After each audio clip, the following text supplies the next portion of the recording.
Hello everyone. आप सभी का स्वागत है हमारे यूट्यूब चैनल एडू टॉप 10 में, जहां पे प्रतिदिन 10 क्वेश्चन मिलते हैं, वो भी सारे एक्स्ट्रा फैक्ट्स के साथ दिए जाते हैं। और उसी के अंतर्गत आज का टॉपिक हम लोग रखा है भारत के भूगोल के अंतर्गत हम लोग पढ़ेंगे भारत के पर्वत श्रेणियाँ एवं उनकी चोटियाँ। तो आज का पहला क्वेश्चन सामने है। भारतीय समुद्रशास्त्री ने अरब सागर के तल में एक पर्वत की खोज की है, जिसका नाम किस भारतीय वैज्ञानिक के नाम से है? चलिए, इसका सही उत्तर होगा सीवी रमन।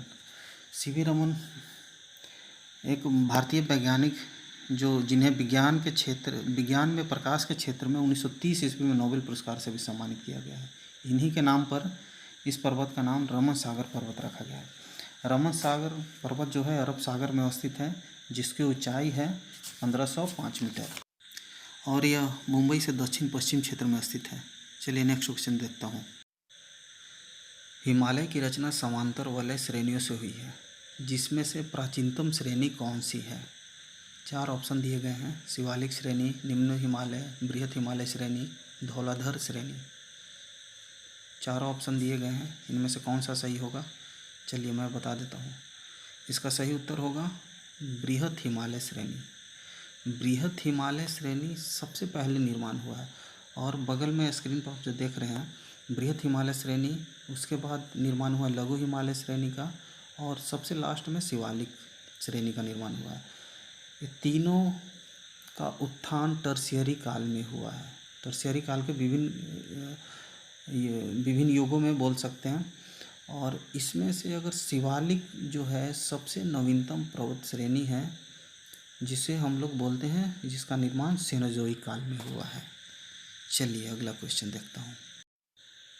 तीसरा क्वेश्चन है, हिमालय का निर्माण किस सागर के जगह पर हुआ है? 4 ऑप्शन दिए गए हैं। हिंद महासागर, प्रशांत महासागर, अटलांटिक महासागर, तेथिस सागर। इसका सही उत्तर होगा तेथिस सागर। तेथिस सागर का निर्माण जो हुआ है भारतीय प्लेट और एशिया प्लेट की टक्कर के कारण, दोनों को टकराव के कारण बीच वाला क्षेत्र जो उठकर खड़ा हो गया, वही हिमालय का रूप ले लिया। यह एक नवीन वलित पर्वत है और महाद्वीपीय विस्थापन सिद्धांत के अनुसार भारतीय स्थल पिंड भी गोंडवाना लैंड का ही भाग था और गोंडवाना लैंड अनेक टुकड़े में विभाजित होने का मेन कारण हो गया संवहनीय धाराएं, जिसके कारण भारत उत्तर की तरफ और विस्थापित हो गया।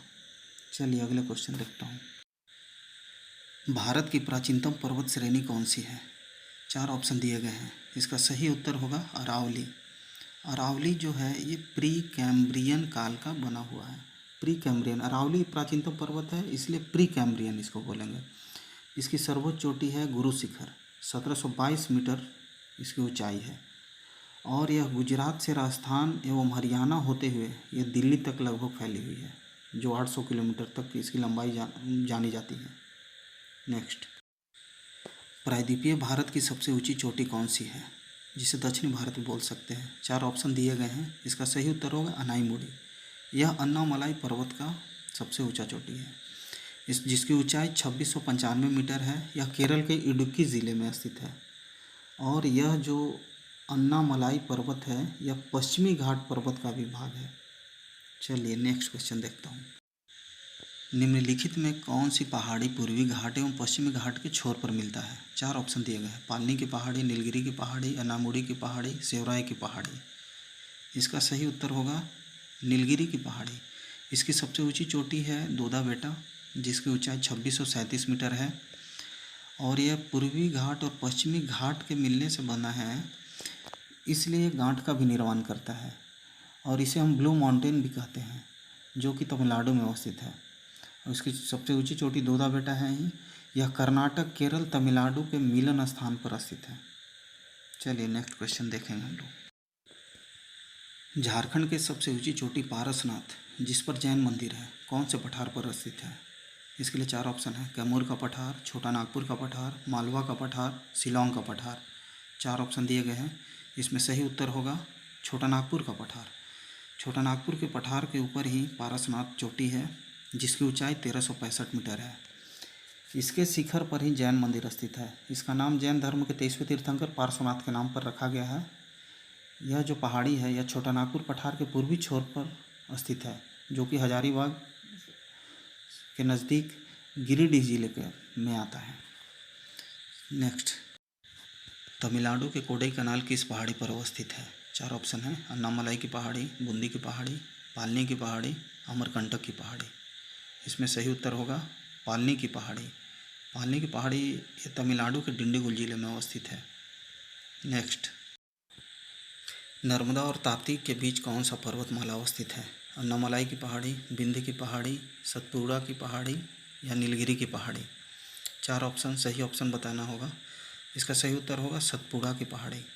सतपुड़ा की पहाड़ी जो है ये नर्मदा और ताप्ती के बीच में अवस्थित है, जिसके उत्तर की तरफ नर्मदा प्रवाहित होती है और दक्षिण की तरफ ताप्ती प्रवाहित होती है।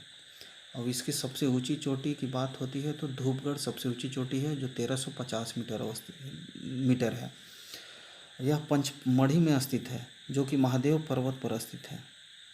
इसकी सर्वोच्च चोटी धूपगढ़ है जो पंचमढ़ी में महादेव पर्वत पर स्थित है।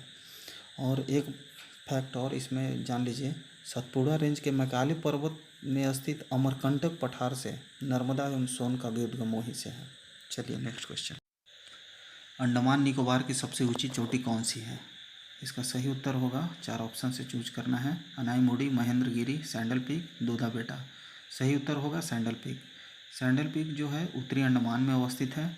इसकी ऊंचाई 737 मीटर है और यहाँ पर एक सैंडल पीक राष्ट्रीय उद्यान भी है।